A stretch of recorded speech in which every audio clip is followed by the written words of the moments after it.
This is the Jeep Gladiator EcoDiesel, and in this video, we're hitting the back roads, trails, and highways of central and northern Ontario to see what the new diesel engine changes about the Gladiator driving experience, and later, some real-world testing reveals why you need to be ticking the box on the optional LED headlight system. Let's go for a drive.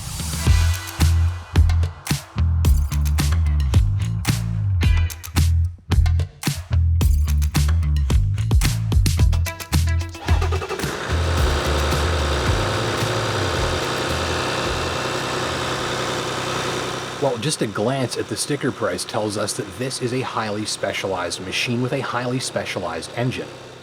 The 3-liter EcoDiesel V6 runs 260 horses and 442 pounds of torque. That figure is more than a Hemi V8. The diesel comes with engine start-stop, so to the inherently fuel-efficient operation of a modern diesel, this one pretty much removes idling from the equation too. For comparison, the standard 3.6-liter gasoline Pentastar V6 engine generates 285 horsepower and 260 pounds of torque, meaning that for your roughly $7,500 upgrade to the diesel, the main advantage is in accessible power. The gasoline V6 likes for you to use its revs when you really want to get it moving. The thing is, the faster the engine spins, the more you notice it, with noise and vibration increasing as the revs climb. With a diesel engine, you don't need to spin the engine quickly. In fact, diesel engines are expert at keeping the revs very low, where this type of engine makes most of its power. That's more forward push with less throttle pressure for a big boost in responsiveness. Simply, with diesel power, Gladiator reacts more suddenly and urgently to your throttle inputs. Go with the diesel and you only ever need just a little dab on that throttle pedal to see the Gladiator surge along quickly, smoothly, and all with less noise and drama and revs than the gasoline V6. If you like the school bus-like grumble of a diesel engine, Gladiator's got you covered. In certain situations, the sound from under the hood clearly gives the fuel choice away. However, with light throttle or while cruising, things are mostly quiet from the engine room. Turn up the stereo just a bit and it's nearly like driving an electric car. Loads of torque, smooth as glass, and virtually no sign of any engine noise. And on the ground in real life, going with the diesel engine means that for every 100 kilometers you drive, on average, you'll use something like 2.5 liters less fuel than with the gasoline V6. To that snappy and smooth engine, add a 9-speed automatic that works in perfect sync with it, and a tough-as-nails ride with plenty of that rugged pickup truck feel on rough roads that enthusiasts love. And that transfer case lever is really rough the first couple of times you use it, but after a couple of shifts through all of the different ranges, it'll smooth right out for you. So if you're used to a Wrangler Unlimited, which is shorter than the Gladiator, you will have to account for that extra room to maneuver this thing around. It can be a little bit of work on a tighter trail if you're trying to be really careful. Gladiator does not drive like a car or crossover. It is an expert at taking abuse from rough roads which never seem to faze it, and in the process it feels as solid and durable as can be, but maybe a little on the rougher side for some folks.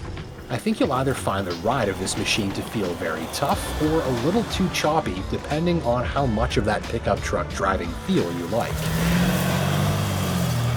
Camera guy James has just discovered something. I found the perfect ground tripod for a GoPro. This rock. So either I can go shoot it straight, or if I go to the other side, it has a lovely angle and I can shoot up. So if you're trying to upgrade your camera equipment and looking to save a little bit of money, you just need the right type of rock. Yes. Or it's just a rock. So what we've got is an engine that responds in a very big way to just little inputs on the throttle, and a steering system that responds in a very big way to just little inputs on the steering. And so you get this sensation of being able to sort of surge and maneuver your way through the daily commute with just tiny little throttle and steering inputs. So in a way, that can be like driving a big, tall sports car, which can be sort of fun. But we do have to check out this interior.